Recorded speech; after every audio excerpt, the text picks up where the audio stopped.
boy wonder na naman ang local showbiz.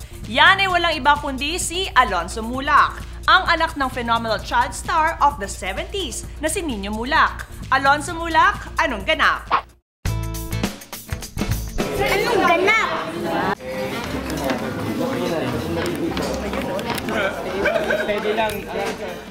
Naging enggrande ang contract signing at press con para kay Alonzo Mulak na ginanap sa Music Hall Metro Walk bilang pinakabago at pinakabatang Viva artist ngayon.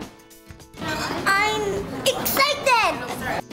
Bibong-bibong nagpakitang gila si Alonzo sa kanyang mga production numbers na ikinatuwa ng press at iba pang mga bisita.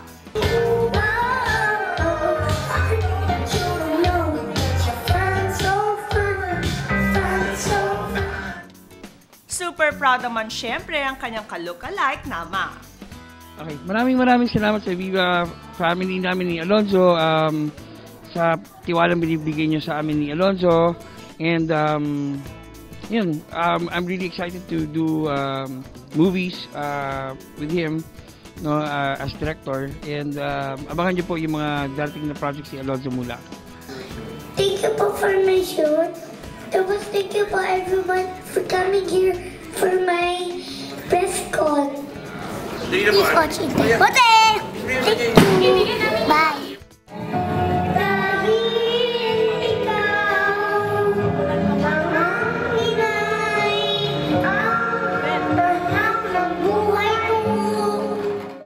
Mukhang sinusundan talaga ni Alonzo ang mga yapak ng kanyang sikat na ama. Congrats, Alonzo!